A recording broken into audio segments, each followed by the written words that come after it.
voy a presentaros, para quien no le conozca, al ponente de hoy, que es a la par el artista que acogemos durante esta exposición.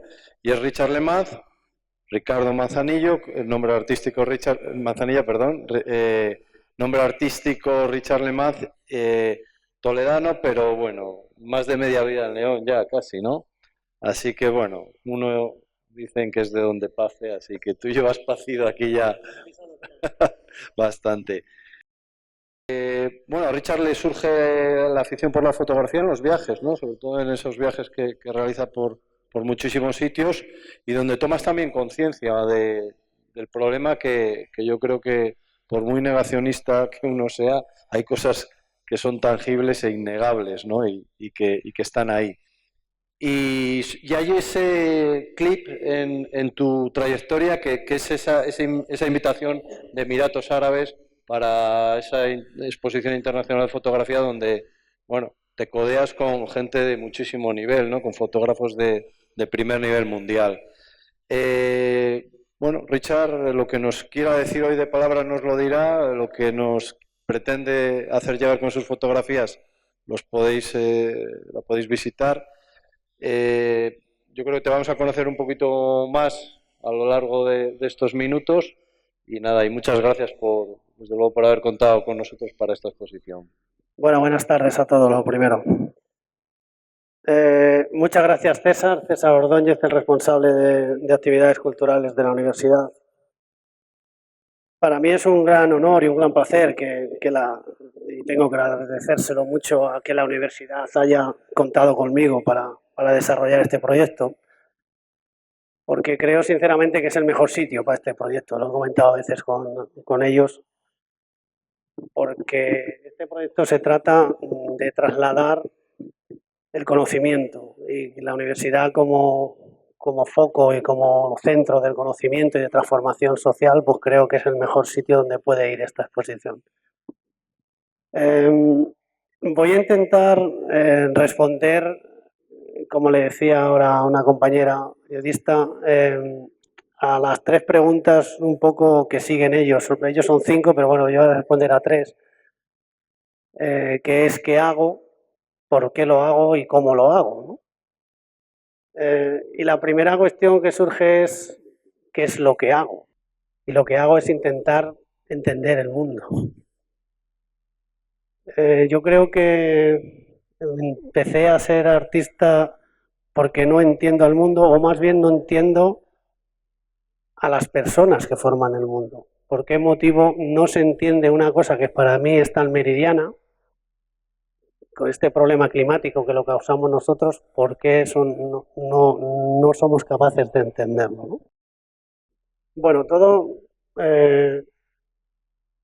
esto de intentar ser artista, que bueno, yo creo que sois vosotros los que al final tenéis que decidir si lo soy o no, viene precisamente por esa, quizá la definición de arte es la que pueda iniciar esta charla, ¿no? Esta habilidad que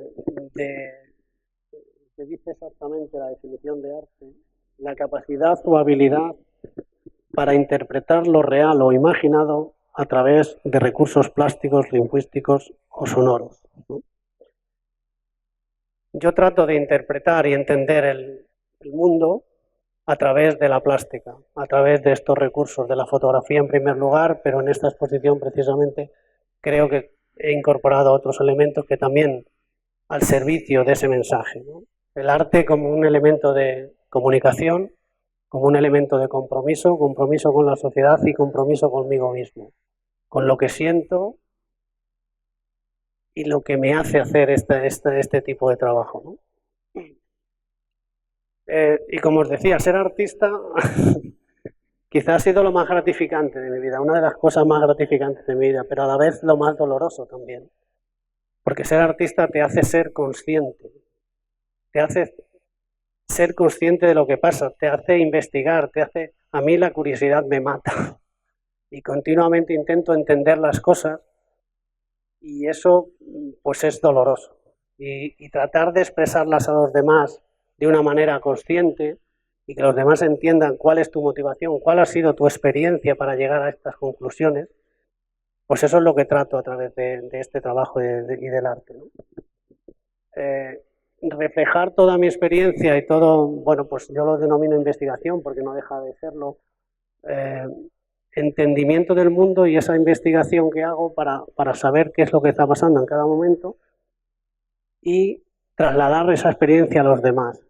Y esa experiencia se materializa en la forma de estas obras, ¿no? Y cada obra intento que esa obra, realmente la obra no está completa hasta que el espectador no hace su propia visión, no vive su propia experiencia. Yo en este trabajo intento guiar la experiencia del espectador, ¿no? Intento guiarle hacia lo que me interesa, hacia excitar, como decía Chema Amado, la inteligencia, pero de camino a la conciencia, ¿no? De camino a esta interpretación o a esa experiencia que yo he vivido, pero cada uno tiene que vivir la suya. Con respecto al tema climático, lo que hago es muy amplio. El problema climático es muy amplio, tiene muchas patas, ¿no? Tiene los combustibles fósiles, tiene, que es las salas que tenéis a vuestra derecha, tiene la parte más humana, que es esta sala central, donde el problema climático, pues, como todos sabemos, es un problema humano, es una crisis humana más que una crisis climática. Y tiene una parte de desconexión del mundo natural, ¿no? Encontrar en ese mar de datos y de asuntos que tiene el problema climático, yo lo que he tratado con este trabajo es cómo simplificar todos esos datos y trasladarlos de una manera mucho más comprensible, para que el espectador situado delante de una de las obras se haga esas preguntas que yo me hice cuando conseguí esa obra, ¿no? Y ojalá lo consiga trasladar esas preguntas.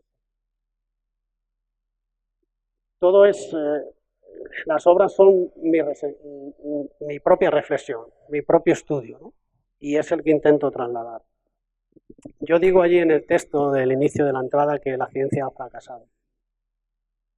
Y sinceramente creo que la ciencia ha fracasado no en su trabajo, porque la ciencia, lógicamente, y los científicos hacen un trabajo estupendo, pero creo que ha fracasado en el aspecto de saber comunicar bien el grave problema que tenemos. Creo que no nos han hecho conscientes del problema que tenemos. No solo la ciencia.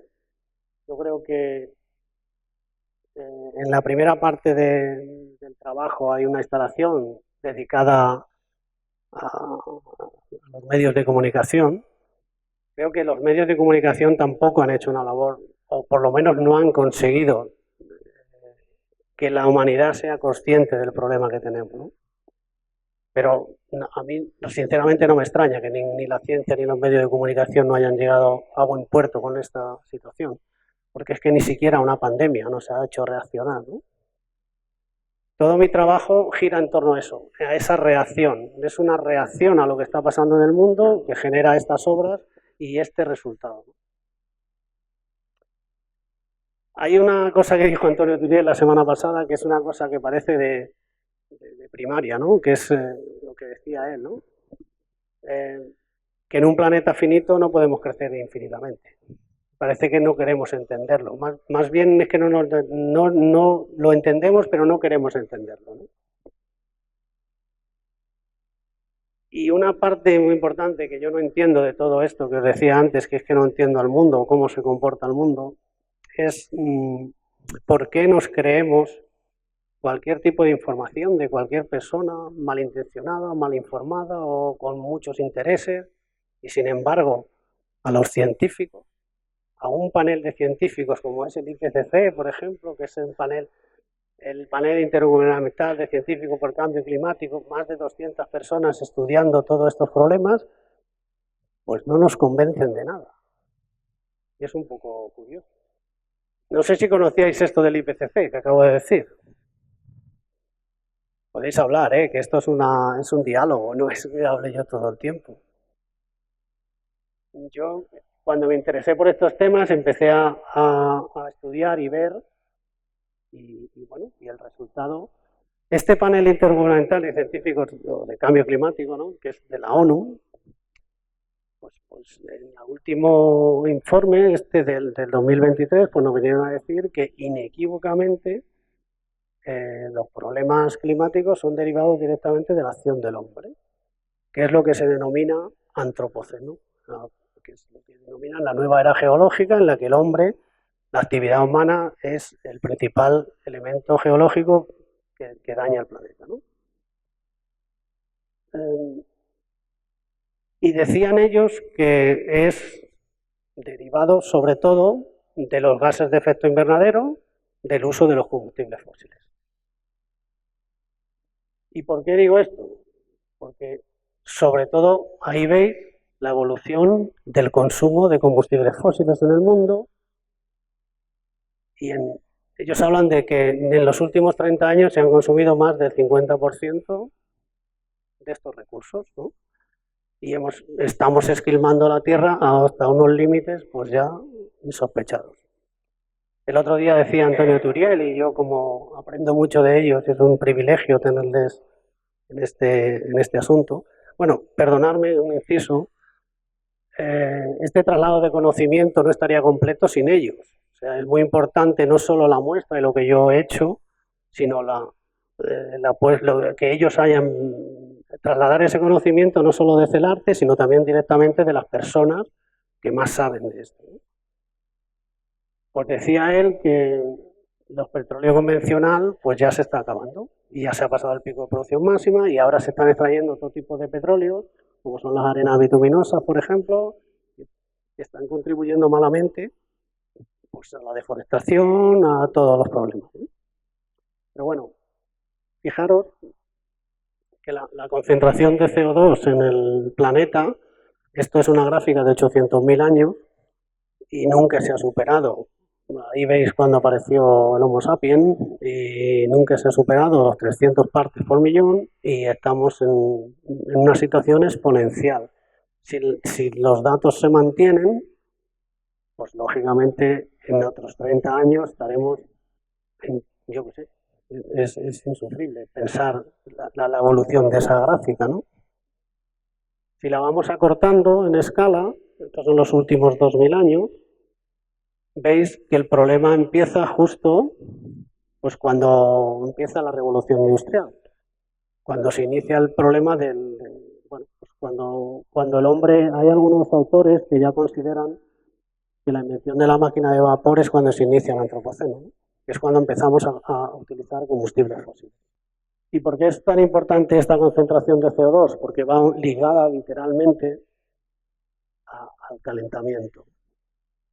El CO2 es el gas, uno de los principales gases de efecto invernadero, que es como el plástico que recubre el planeta, que nos beneficia porque no deja entrar la radiación solar y hace habitable la vida en el planeta, pero cuando está en estas proporciones lo que evita es que salga el calor y parte de esa radiación se queda aquí y estamos literalmente cociéndonos, ¿no? Y bueno, pues aquí yo ya propongo la primera solución, que es la que tengo aquí a mi espalda, ¿no? Bueno, lo del antropoceno está claro. Voy a explicar lo del término afasia, que yo creo que ya me lo habéis oído, pero quisiera comentarlo.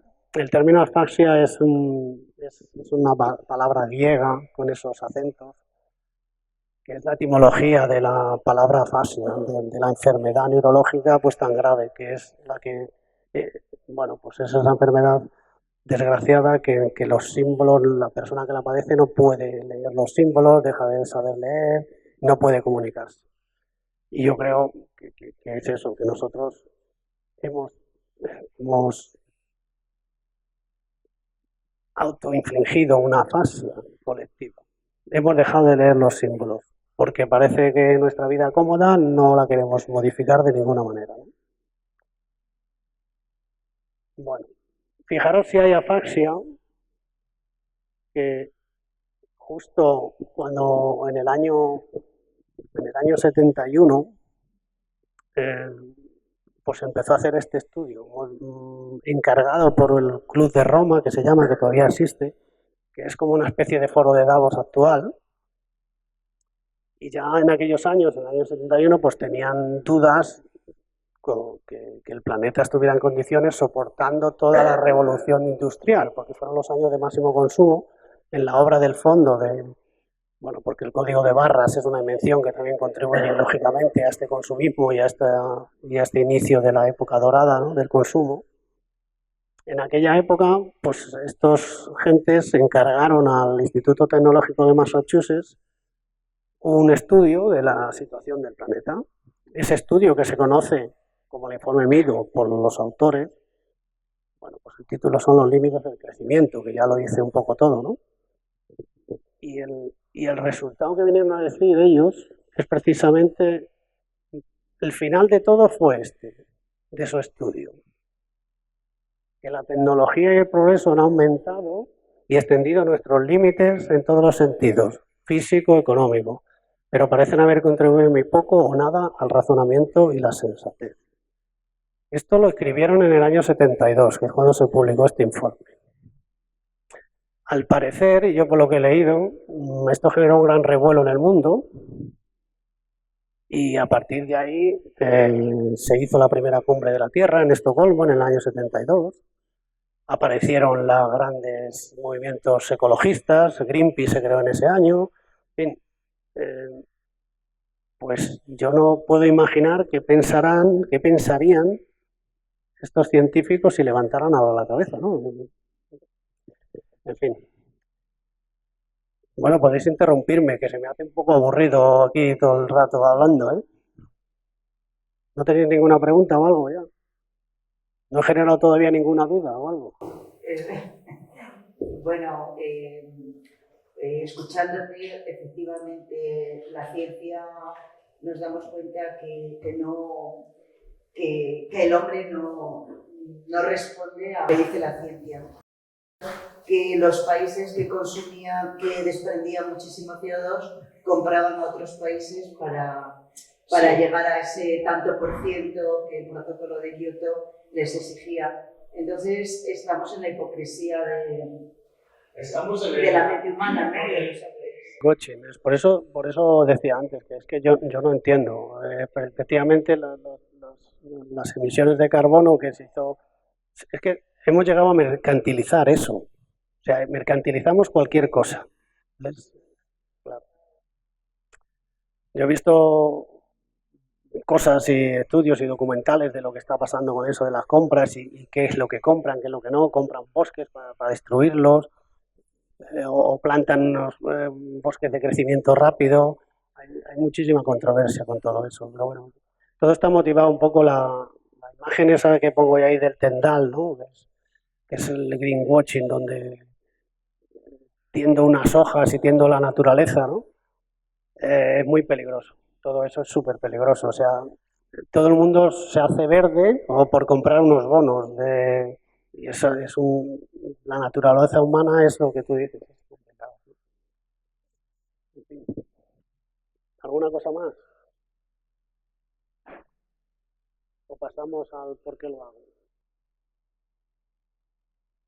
Que bueno, voy a ir un poco rápido porque yo estaría hablando aquí 10 horas, pero bueno. Bueno, ¿por qué lo hago? Pues todo empieza, quizá ahí César ha ido un poco dando un poco palos de ciego, ¿por qué lo hago? Todo empieza, a ver si me acierto, aquí. Ese es mi Toledo natal, mi pueblo, ¿vale? Yo soy de pueblo y he vivido un contacto con la naturaleza que quizá absolutamente hemos perdido. Porque de lo que estáis aquí, sinceramente, ¿cuándo es la última vez que habéis estado en un bosque, sin ruidos, escuchando el silencio de la naturaleza, los pájaros, o cómo se rompen las hojas o los palos al andar? ¿Cuándo es la última vez que habéis tenido esa sensación? Vengo como decía, de Toledo, pero yo llegué a León y bueno, pues lo que encontré en León es esto. Es un paraíso. No voy a recordar las reservas de la biosfera que tenemos y todo lo demás, ¿no? Bueno, pues yo decidí, bueno, voy a mostrar algunas fotos. Como bien decía César, yo empecé en la fotografía viajando, conociendo la naturaleza. Y para ello, pues aquí era un privilegio estar en León, ¿no? Los picos de Europa, zonas de los lasalledos que tenemos en León, por Riaño, y luego pues ya me dedico a buscar todo el mundo natural, porque en ese momento me interesaba la fotografía de paisaje, no era todavía muy consciente de lo que significaba, pero yo sabía que la conexión con la naturaleza era lo fundamental. Aquí tenéis cosas de Nueva Zelanda, desiertos como el Namib, en fin, sitios, pues estos Estados Unidos, el Gran Cañón, otros cañones. Bueno, era un poco nosotros íbamos un poco como Sebastián Salgado, pero al revés. Es un poco mi trayectoria, ¿no? Primero buscándolo toda la naturaleza posible y después me he ido un poco más a la parte social, ¿no? Porque acabé entendiendo que está muy bien, esto lo expliqué en Emiratos Árabes allí con los fotógrafos de National Geographic y yo les decía, no, está muy bien que en el terreno se hagan acciones como se están haciendo de protección de la naturaleza, de protección de las especies en peligro de extinción, pero el fundamental problema yo creo que lo tenemos en nuestra casa, en nuestra sociedad. Si no cambiamos nuestra forma de vivir, si no equilibramos nuestra forma de vivir con la naturaleza, pues difícilmente este problema se va a solucionar. Por mucho que intentamos defender al rinoceronte blanco en África o evitar que esa especie en concreto desaparezca, ¿no? Bueno, pues yo iba con mis viajes y bueno, como veis, esto es Namibia, Nueva Zelanda, y bueno, y aparecí en Nepal. Y entonces esto es el Machapuchar en Nepal, que es un pico que nunca se ha escalado, por lo menos oficialmente. Annapurna, y esto al fondo está el Everest, esto es Gokyo Río. Bueno, pues yo estaba feliz, ilusión de que la naturaleza era infinita. Y claro, como yo era así de osado, ya en un momento determinado dije, pues voy a hacer una exposición precisamente de estas montañas de Nepal para que la gente conociera toda esta belleza, ¿no? Y yo seguía en mi naturaleza. Y entonces ocurre esto. Ese año, en el año 2015, ocurre esto.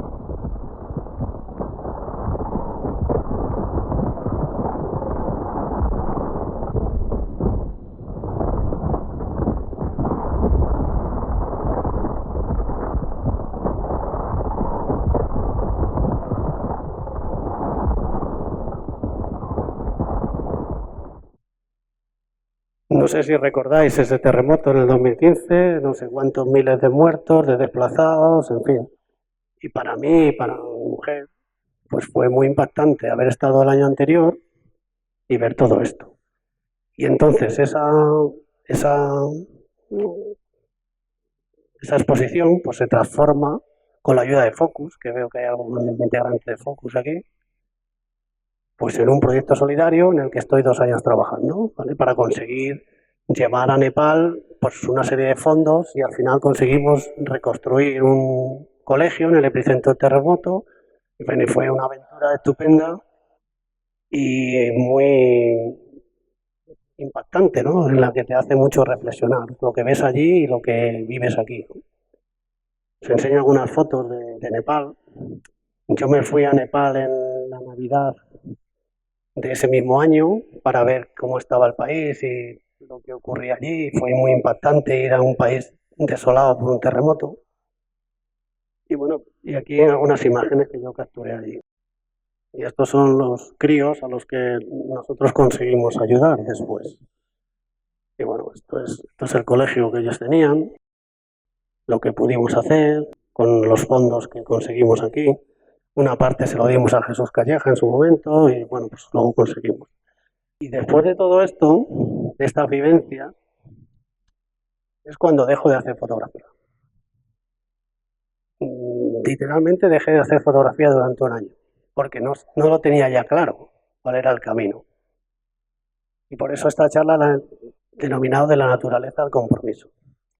Entonces fue cuando entendí lo que significaba fotografía.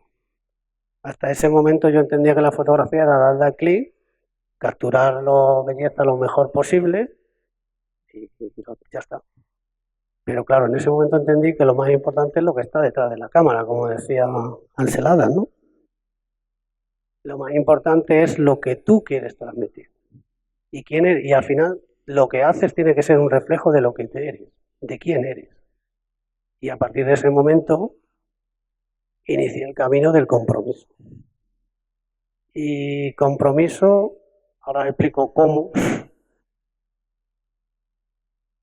derivado de esa reflexión, literalmente. En el caso de la fotografía,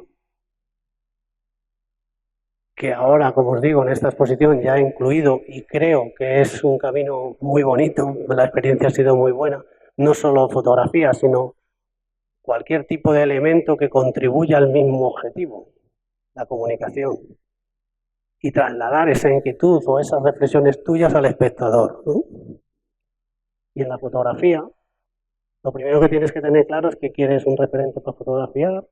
Se utilizan esos tres elementos, pero sin embargo, como os digo, en una instalación o en cualquier otra cosa puedes meter muchas más cosas. Aquí podríamos sumarle muchas más cosas, pero siempre lo importante eres tú, tu pensamiento, tu reflexión, lo que sientes, lo que quieres transmitir. Y esta foto, que la puse también allí de portada en Emiratos Árabes, para explicar lo que hacía, a nadie se le puede escapar esto, todo esto es universal, ¿no? Y nadie puede pensar que alguien pueda crear algo así sin reflexionar mucho antes, ¿no? Pues en mi caso, salvando las distancias, pues es algo parecido. Yo trato de trasladar toda mi reflexión y toda mi investigación y todo lo que he conseguido conocer de esta manera a través de mis obras, ¿no? Y bueno, para dejar un poco de debate. ¿Cómo lo hago? Como os decía, me aproveché, buscando mi camino en este tema artístico, pues me aproveché un poco de esa capacidad y esa habilidad de encontrar significados en los objetos. Y eso no es que lo tuviera en ese momento, yo siempre lo había tenido, pero no lo utilizaba. Cualquier objeto que yo veo se puede convertir en otra cosa diferente. Y eso es, como decía Chamamano, el arte combinatorio, ¿no? Yo no sé por qué, pero esa habilidad te viene dada y creo además que cualquier habilidad y dada la situación es obligación de quien la tiene utilizarla en beneficio de un mundo mejor. Y es sinceramente lo que pienso, ¿no? Entonces, la idea de trasladar este tipo de trabajo, hacer este tipo de trabajo, es encontrar el equilibrio entre la información y la investigación y la parte poética. Porque si tú solo haces una parte de información, es algo didáctico y ya el arte desaparece, ¿no? Pero es encontrar la manera de toda esa reflexión, toda esa investigación, transmitirla de una manera poética. Y ese equilibrio quizás sea lo que consiga fijar en el espectador o en la persona que lo ve, en vosotros, lo que el artista, lo que yo quiero transmitir en el sentido. Y eso es el cómo lo hago. Preguntas. Pues felicitarte como lo haces. Eso no es una pregunta. Gracias. Yo en ese momento ya tenía claro cómo lo iba a hacer y qué iba a hacer. Y ya había reflexionado de que después de todo yo tenía que tratar de defender la naturaleza, pero aquí, sin tener la necesidad de irme a salvar al rinoceronte blanco, que estaría bien también, que es estupendo. Además conocí a una gente allí en Emiratos fabulosa, que hace unas cosas increíbles por el planeta, ¿no? En ese aspecto directo, con la intervención directa en el campo, ¿no? Y claro, a mí me surgió, de repente pensé, pero he viajado por el mundo buscando la naturaleza, pero ¿qué es lo primero que veo cuando llego a cualquier sitio? Es tremendo. O sea, uno se va a buscar la naturaleza más virgen y más salvaje y cuando tú llegas a la ciudad, lo primero que ves es el atasco. Y digo, aquí tenemos un problema. Entonces, aprovechándome de mi formación de ingeniero industrial y mi labor dentro o cercana al mundo del automóvil, pues dije, mira tú, que a lo mejor este es el primer proyecto que yo tengo que hacer. Pues un poco reflexionar de nuestra forma de movilidad. Nuestra forma de movilidad no puede ser algo que dañe al planeta. Tenemos que buscar una nueva forma de movilidad. Y entonces esa es la parte de este proyecto, de trabajo, de esas salas de la derecha vuestra, donde expreso básicamente eso, que tenemos un mundo absolutamente dependiente y colgado de los automóviles. El automóvil es el mejor aliado de la industria petrolera. Y esto es así, desde casi el refinamiento del petróleo surgió casi a la vez que el automóvil. ¿No tenéis ningún comentario, ninguna cosa? Yo creo que saber lo de Emiratos que los expliques un poco más que quizá tiene que ver con este tema del petróleo. Precisamente, mira, esto empezó aquí estaba Albino Ferrero, que era concejal de Cultura en su momento de Villarejo de Órbigo, de Medina de Órbigo. Y yo estuve con él a raíz de lo de Nepal, estuvimos haciendo las muestras de Nepal y en su momento me dijo, tenemos que exponer aquí algo tuyo, y yo no me atrevía a enseñar este trabajo porque realmente lo que te explicaba antes es muy bien, esto de reflexionar y todo eso está muy bien, pero es que hay que ser muy valiente, porque cuando tú te expones, es que no expones obras, es que te expones tú, porque todo el mundo ya va a saber qué piensas, qué eres y qué dices. Esa es la parte más difícil. Yo creo, para mí como artista fue la parte más difícil. Y yo ya tenía hecho un montón de este trabajo, y Balbino, que las vio, dijo, no, expone esto. Quiero que ponga exponer. Y esto se expuso inicialmente en Begueñina de Órbigo. Tuvo relativo éxito por las redes sociales, la prensa, y a raíz de ahí vino aquí a León, y después yo recibí la invitación a través de las redes sociales. Y fue una cosa muy curiosa, y al principio pues te quedas un poco extasiado, y además cuando siendo un trabajo que es una crítica a no solo el automóvil, lógicamente, quien causa los problemas ambientales y el CO2, pero es uno de las patas del banco, ¿no? Y bueno, pues a partir de ahí, pues Emiratos Árabes, una experiencia fabulosa, y bueno, pues es un poco, la comentaba ahora con Ana, que a lo mejor era una cosa de greenwashing de los árabes, porque claro, yo cuando me invitaron les decía, digo, pero vosotros habéis visto de qué va esto, ¿no? Y así, sí, el director del festival, la verdad que habla muy bien de él y decía, es que quiero que traigas este mensaje aquí. Y bueno, pues yo expliqué un poco el mensaje que estoy intentando transmitir, pues lo expliqué a los árabes, que tenemos que cambiar nuestra forma de movilidad, tenemos que dejar de consumir o de quemar combustibles fósiles porque esto no funciona. El automóvil, daros cuenta que el automóvil había preparado muchas cosas, pero el automóvil es una hoguera, literalmente. Y además, en los 130 años de historia no ha cambiado en nada, que como ingeniero es algo vergonzante. Coger la energía química acumulada en ese combustible fósil, quemarlo y producir el movimiento a través de la combustión. Claro, el problema es que el residuo son esos gases tan nocivos, el CO2 sobre todo, ¿no? Hay otro óxido de nitrógeno, hay material particulado que nos afecta directamente a la respiración, y que en las grandes ciudades hay muchísimas muertes relacionadas con todo esto. Claro, la situación de cómo hemos montado nuestra economía en base al automóvil, pues ahora es un problema difícil de solucionar, porque claro, ahí hay una foto que habla de las raíces del problema, en la otra sala. Son muchas, económicas, sociales y muchas implicaciones de todo tipo, sobre todo económicas, de paro, el tejido industrial español está muy basado en la automoción. Entonces tenemos un grave problema. Pero bueno, cuando algo no funciona tenemos que cambiarlo. Es como el asunto del carbón. Hemos sufrido en esta provincia todo el tener que dejar de consumir carbón, porque el carbón todavía produce mucho más gases de efecto invernadero al quemarse que el propio petróleo. ¿Qué te planteas en estos momentos con respecto al cambio de hacer, ¿cómo se llaman las pilas? No, para los coches el cambio a los eléctricos, ¿cómo se llaman? Sí, las baterías. Mira, el otro día lo hablábamos con Antonio Teuriel. no, es que la movilidad tiene que cambiar. Y el coche eléctrico es una de las patas de esa nueva movilidad. Mira, leí un artículo del foro de Davos el año pasado que lo hizo Visa, que no creo que Visa sea alguien que va a decir, y decía que si queríamos sobrevivir había que reducir el 75% de los automóviles. Es que imaginaros el número de automóviles que hay.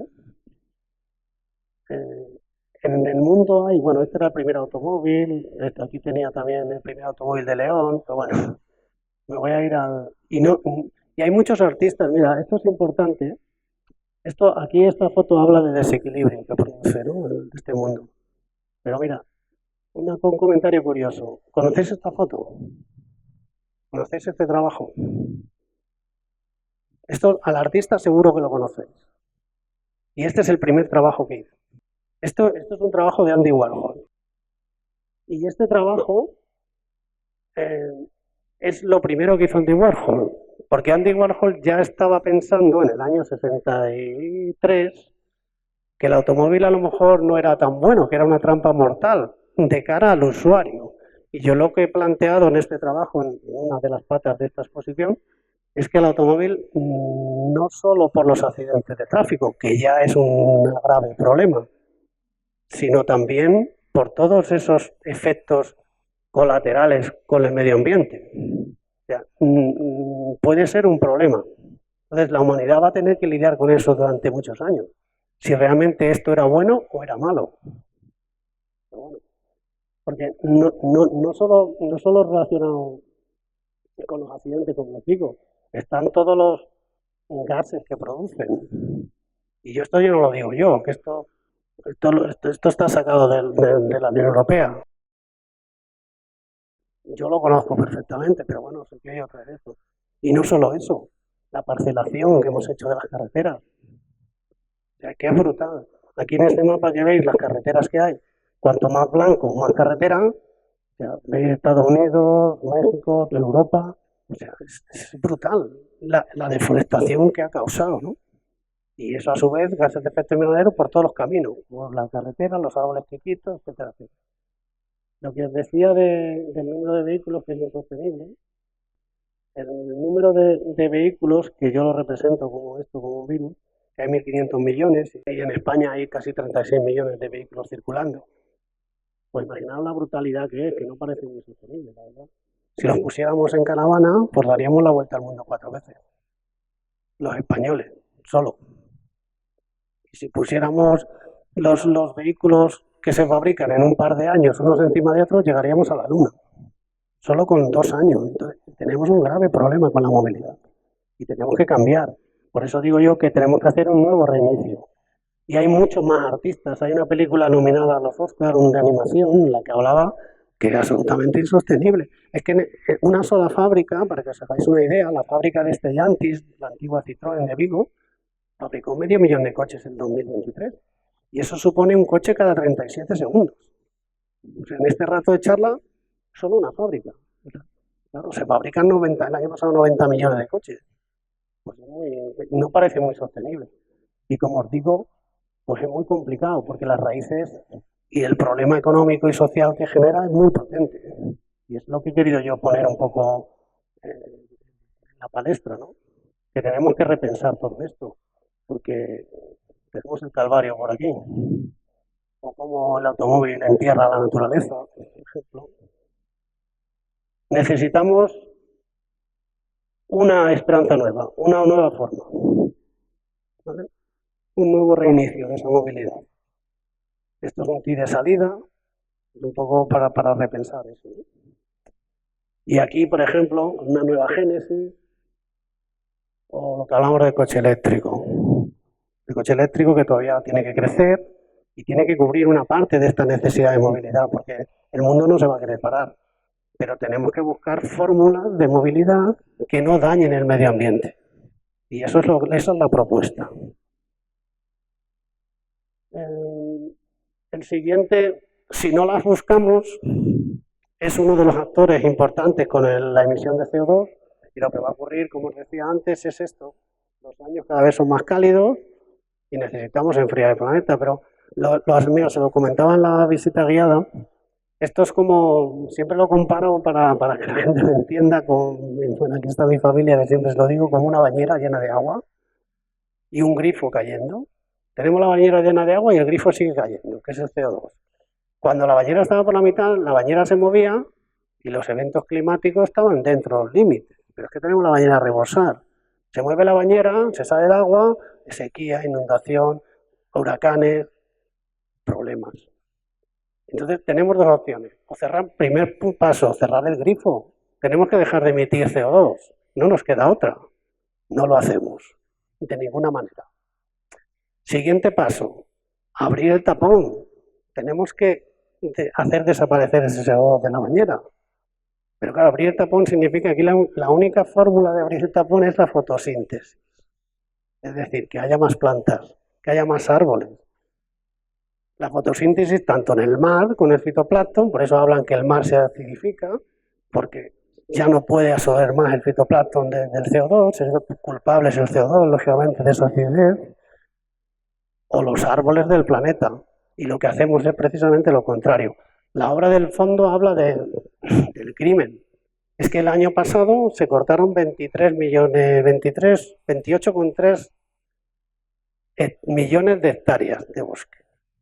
Y eso lo dice Global Forest Watch, que es una entidad que es de la ONU y a la cual incluso las asociaciones de prensa climática recomiendan como fuente de información fiable. Y yo, pues que me dediqué a mirarlo, y claro, y encima digo, voy a hacerme una cuenta, porque 20 tantos millones de hectáreas, digo, ¿y esto cuánto es? Pues allí lo puse en aquella. Es que eso supone que durante el año 2023 se talan o se eliminan 76 campos de fútbol por minuto. O sea, es que es inimaginable. ¿Cómo? Y no es solo en la Amazonía. Os decía que, por ejemplo, Canadá está haciendo un destrozo de dimensiones bíblicas, sacando un petróleo que es el bituminoso, que está mezclado con arena, y claro, para sacar esa arena primero tengo que talar los bosques. Talo los bosques, limpio la arena del petróleo y me quedo tan pancho. No entiendo, yo sigo sin entender. La siguiente imagen, que es esta, que aquí seguro que si os pregunto qué opináis de esta imagen, pues evidentemente estamos a punto de palmarla. No el planeta, sino es nuestra forma de entender la humanidad, ¿no? La civilización, por así decirlo. Y esto un poco simbolizaba eso. Pero si entramos en la parte técnica y científica, el que a mí me llevó a esta imagen, no solo los problemas, los eventos climáticos, la pandemia, pues hablaba de esto, que habló de ellos Antonio Turiel la semana pasada. Esto es el Instituto de Resiliencia de Estocolmo, un montón de científicos que se reúnen, a los cuales parece ser que nadie hace caso tampoco, que nos dicen, han identificado 9 límites planetarios que decían ellos que si sobrepasaba uno, el planeta ya no tenía vuelta atrás. De los 9 hemos sobrepasado 6. Y no pasa nada. Y como nos dé tiempo, decía Antonio Turiel, en unos años nos dé tiempo, sobrepasamos los 9 y aquí seguimos tan tranquilos, y no se toma ninguna medida, es un poco curioso esto. Y bueno, los límites, el cambio climático es uno de los problemas, la biodiversidad es otro de los problemas graves, que hay ya casi un 70% de biodiversidad perdida, que es inimaginable también, de cada 10 especies hemos perdido 7. Nosotros que hemos ido varias veces a África, yo es que no me imagino de que ya haya de cada 10, 7 menos. Y claro, es que somos muchos, hay muchos animales. Los animales en el planeta suponen el 0,4 de la biomasa. Es un disparate. Son los animales, incluidos nosotros. Que nosotros, fijaros el ego del ser humano, que somos el 0,01 del total del planeta y del total de la biomasa del planeta. Luego tengo una diapositiva de eso. En fin, tenemos problemas con el tema del suelo para la agricultura y sobre todo con los fosfatos y todo el tema de la contaminación de los suelos, las nuevas entidades que llaman los científicos, que son los plásticos y todo lo que se ha generado y que se ha expulsado sobre el planeta. Nosotros, por ejemplo, cuando uno intenta investigar un poco esto para luego poder trasladarlo a algo artístico, no sé si conocéis la mancha de plásticos que hay en el Pacífico, que eso lo explica muy bien el Ministerio de Transición Ecológica. Que cosas que para mí tampoco son imaginables. Una mancha de plástico en el Pacífico de tamaño de 3 veces Francia.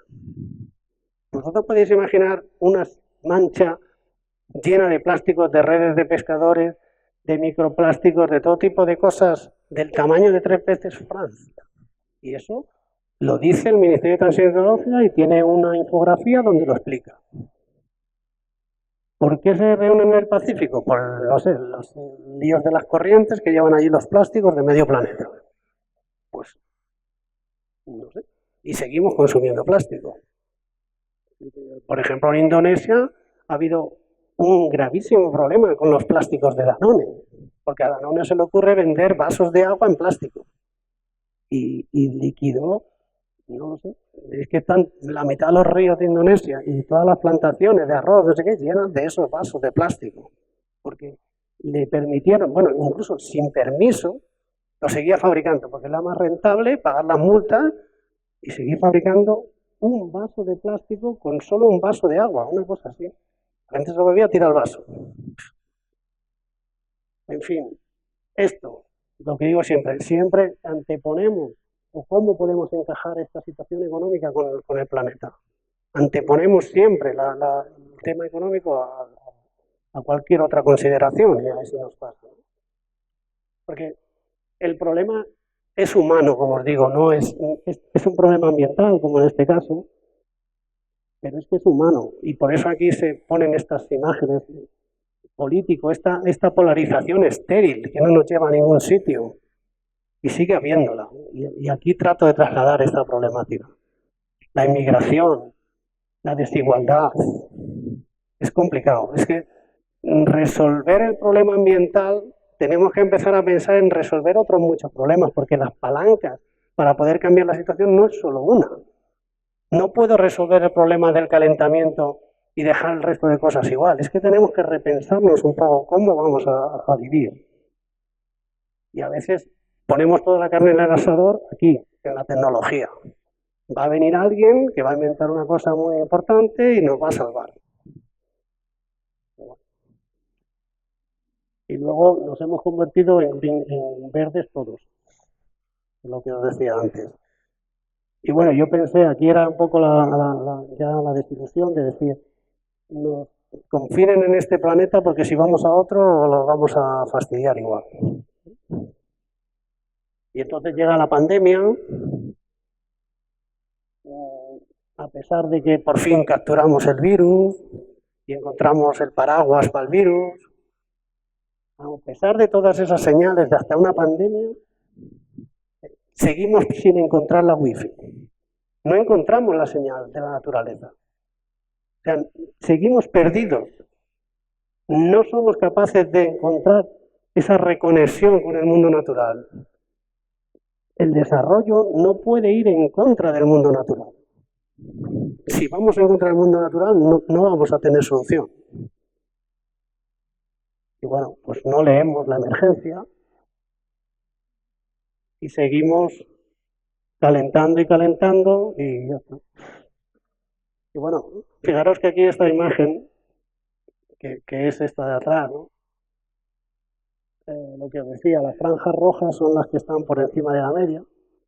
Los años, cada franja es un año y las franjas rojas, pues cuanto más roja, más cálido el año.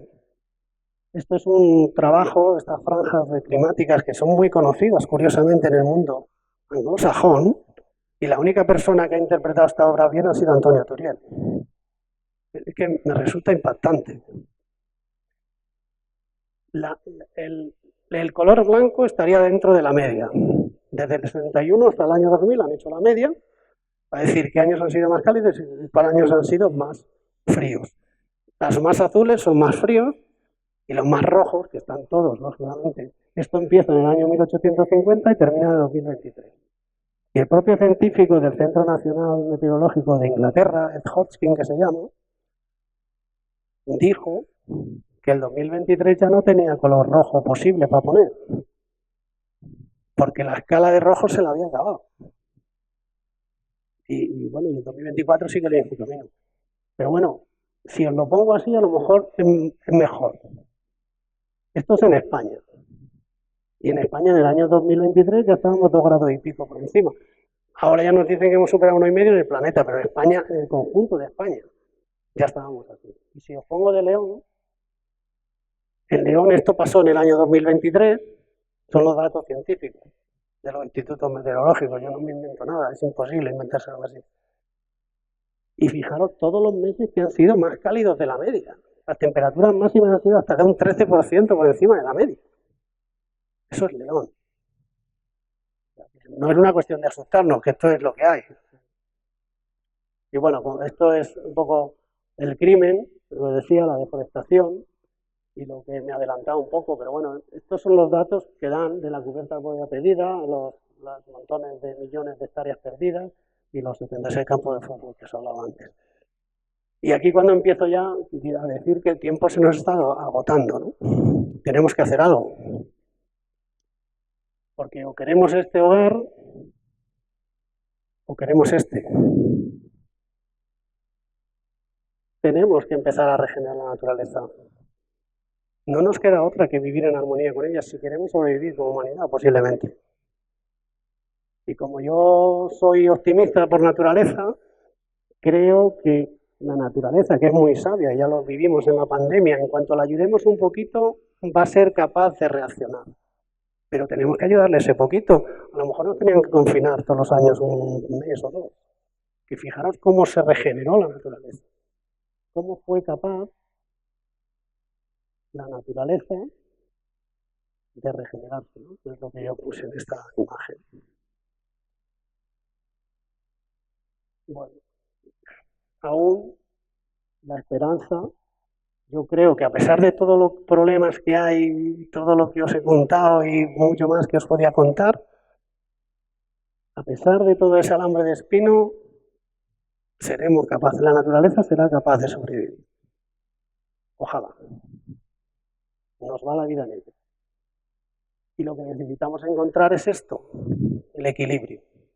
Vivir en armonía con la naturaleza. Y yo creo que nuestros antepasados lo hacían y no pasaba nada. Y tenían muy buena calidad de vida.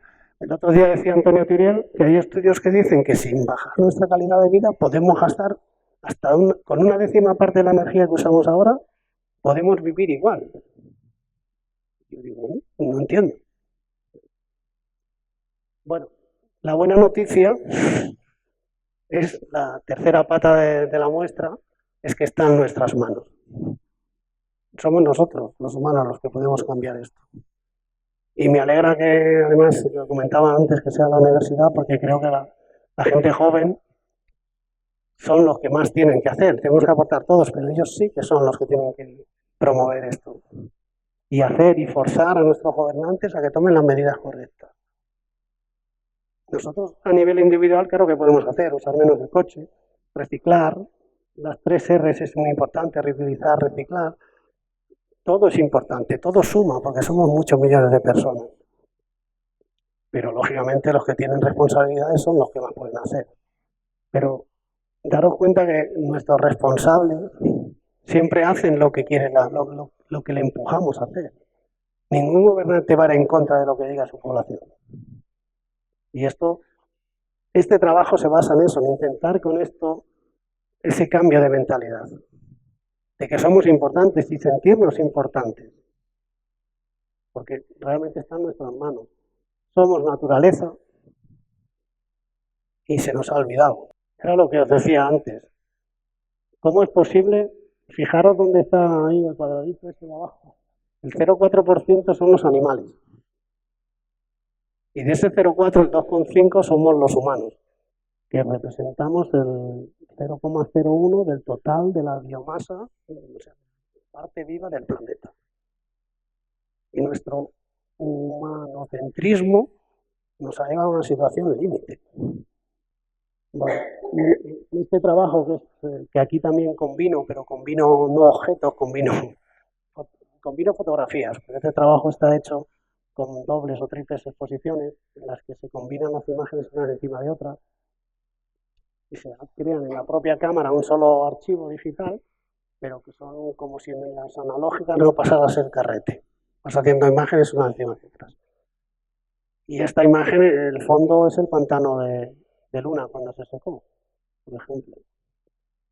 Y la anterior, la de las manos, es del Génesis, está basada o inspirada en la Capilla Sixtina, ¿no? En la necesidad de este reinicio. Y bueno, diversas imágenes en las que intento que seamos conscientes que somos naturaleza y que está en nuestras manos cambiar esto. Y bueno, pues ya de momento me callo un poco y ahora habláis vosotros, si nos dejan seguir un poquito.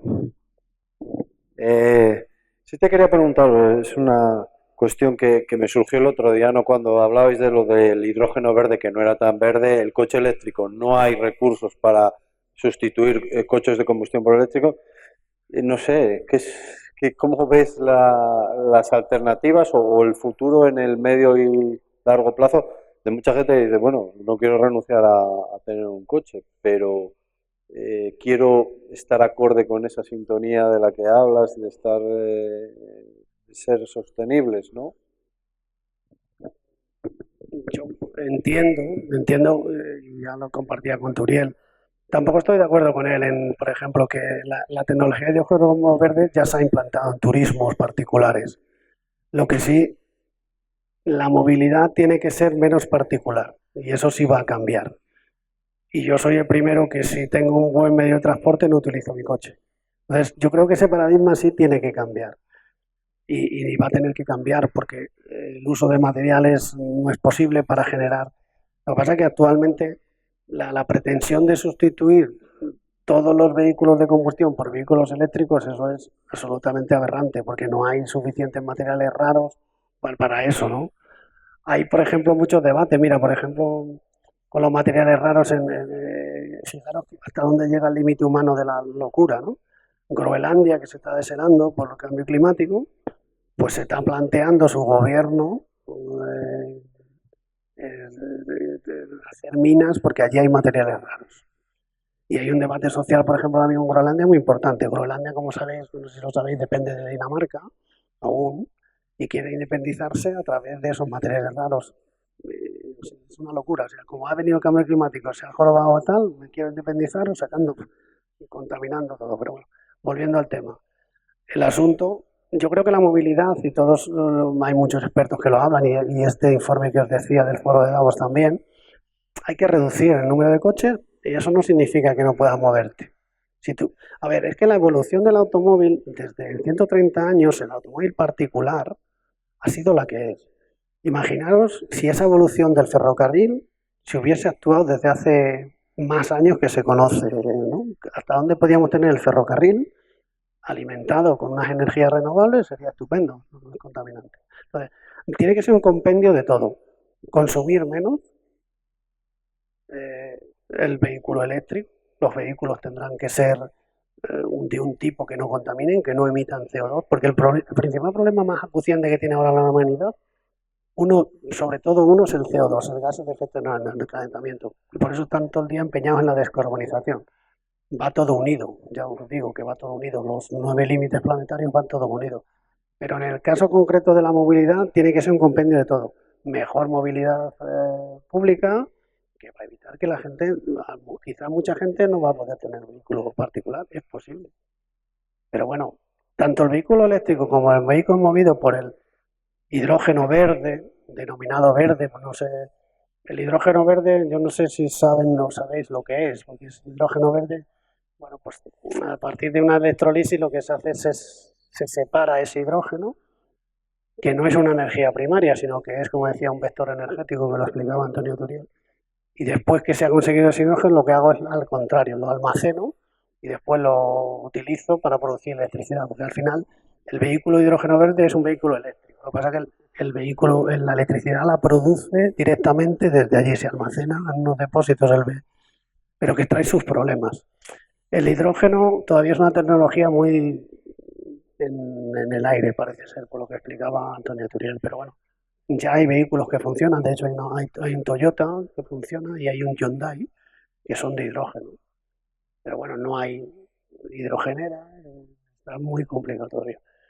La movilidad tiene que ser un montón de cosas, pero no solo el vehículo particular. Lo que pasa es que, como os digo, las implicaciones, pues es como aquí con el carbón, las implicaciones son muy duras. Porque claro, Castilla y León tiene un Producto Interior Bruto muy potente relacionado con las fábricas de automoción. Galicia también, España en general, tiene una reconversión industrial, como la llamaban aquí con el carbón, muy dura por delante, porque si no se venden los vehículos que se tienen que vender, la gente se quedará en el paro, pero todo esto tendremos que conjugarlo de alguna manera, porque la otra alternativa es la que es. ¿Algo más? El ascenso de las ideologías de ultraderecha, que son negacionistas respecto al cambio climático y que están cada vez más extendidas. Hasta yo mismo tengo problemas en las redes sociales con estas cosas, porque puse ahí la imagen de la polarización esta. Es que este no es un problema de un partido o de otro, también tanto los de derecha como los de izquierda, como aquí todo el mundo se quiere, no lo entiendo, es un problema que nos afecta a todos y da lo mismo tu ideología. A los negacionistas les afecta, porque a veces a mí me ponen ahí unas argumentaciones que parecen de primero de GB y bueno, pues dices, muy bien, porque mira, hasta una chica me criticaba porque es que la fotografía no es un arte, que no sé cómo un artista tiene que hacer otras cosas, no se tiene que meter en esto. Bueno, pues me parece bien. Yo no tengo, ya no hay. El problema del nuevo paradigma con la energía es que o lo gestionamos muy bien, lo decía Antonio Turiel, o generamos más desigualdad. Y si ocurre esa desigualdad, van a aparecer muchos más problemas con la ultraderecha. Porque se aprovecha del populismo, o de un lado o de otro, se va a aprovechar de esto. Entonces, hay que gestionarlo bien. Lo que pasa es que las autoridades parece que no quieren ver lo que se avecina, porque como nos hemos convertido en cortoplacistas todos, pues nadie quiere tomar decisiones que afecten a largo plazo o a medio plazo. Es muy complicado y es difícil. A ver, yo soy artista, yo expongo el problema y lo que hago es intentar meter el dedo en el ojo para provocar esas reacciones. Pero claro, las soluciones no las tengo. Ojalá. ¿Por qué seguimos utilizando el concepto de desarrollo sostenible? Porque yo entiendo que tiene un fondo, que es claramente criticable. El concepto de desarrollo sostenible, yo entiendo que se usa exclusivamente, es un concepto de país rico. En la mayoría del mundo, o en gran parte del mundo, el concepto de desarrollo sostenible no tiene ningún significado. Vayámonos a donde están viviendo una situación de desarrollo insoportable, a ver qué significa hablar de desarrollo sostenible. Entonces, ¿por qué estamos siendo críticos con los hechos si seguimos con el mismo concepto? Con el concepto de desarrollo sostenible. Yo pienso que es incompatible sostener el desarrollo con sostener el ecosistema. Entonces, quien sigue hablando de desarrollo sostenible, ¿no será que lo que quiere sostener es el desarrollo, sabiendo que es incompatible con el ecosistema? Entonces, ¿por qué seguimos utilizando ese concepto y no somos críticos? Pues es posible, que eso lo criticaba el otro día la Reina también en un foro y hablaba de crecimiento sostenible, que no puede, o sea, eso era como, es incompatible. ¿Cómo crezco sosteniblemente? Pues es muy difícil. Pues estas son las cuestiones que los políticos deben plantearse.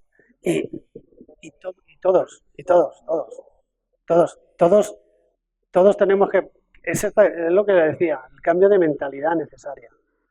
Que quizá para vivir bien a lo mejor no hace falta crecer. ¿O es que para vivir bien hace falta crecer? Mira, lo comentaba el otro día con Joaquín Araujo, que vendrá la semana que viene, por cierto. Es que tenemos que redefinir qué es la felicidad. Digo en el primer mundo, porque en el tercer mundo, lógicamente, llevarse un plato de lentejas ya es la felicidad absoluta. Pero en el primer mundo tenemos que redefinirlo, quizá. ¿Ves? Por ahí van los tiros, porque es que nos han vendido, y aquella obra hace alusión, el código de barras, que la felicidad es consumir sin límite. Y ahí está un poco grave el problema. Entonces, cuando paramos de consumir, se nos va a romper los esquemas a la sociedad occidental. Entonces, ¿cómo se va a gestionar todo esto? Ojalá, lo que les decía, ojalá lo supiera. Pero si no paramos esto, de este consumo o este crecimiento o desarrollo, lo que es sostenible o no es sostenible, desde luego, pues algo aquí está claro que no se va a poder sobrevivir. Porque, como decía Antonio Rivière, en un planeta finito no se puede crecer infinitamente. Y eso es una cosa que parece de pelogrullo, pero que no acabamos de entender, o más bien no queremos entenderlo, porque seguimos en nuestro holoceno, que se llamaba la anterior época, seguimos en nuestra época de tranquilidad, de confort, y aquí no me muevo, ¿no? Pero bueno, gracias por el apunte. A mí me sugiere, creo que hay una línea de fondo que es todo esto, que es la relación que tenemos con el tiempo.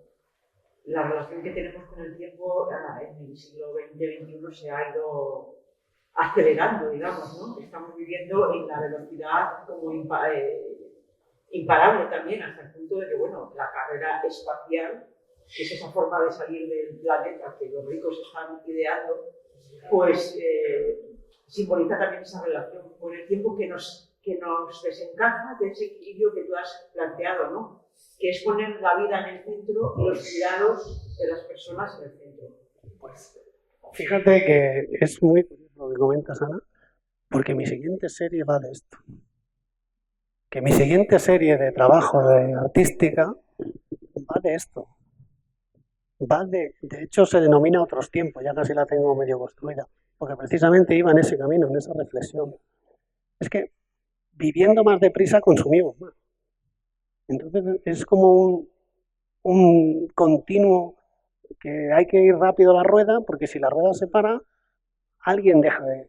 No os puse, por ejemplo, el 80% de la automoción está controlada por 5 familias.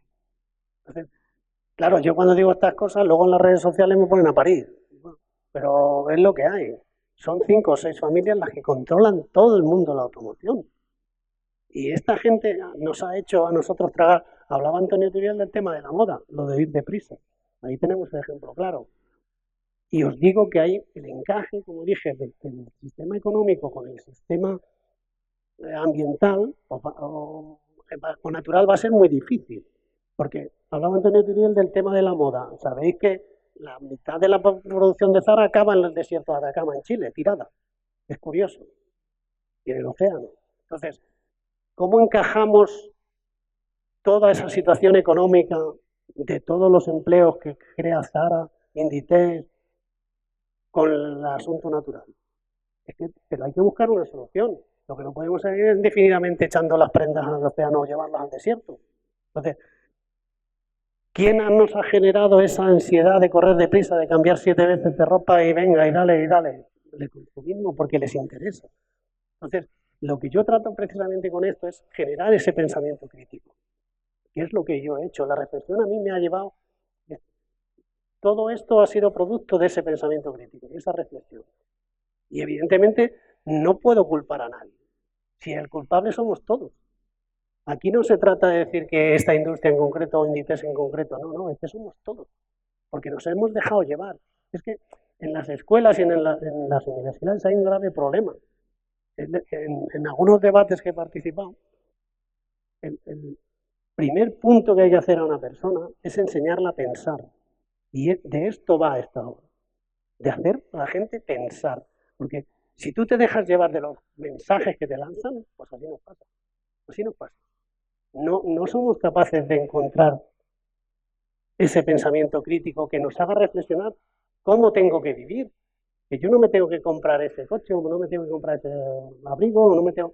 Tenemos que buscar eso, o a lo mejor sí, pero eres tú quien lo decide, no el entorno. En fin, es una reflexión.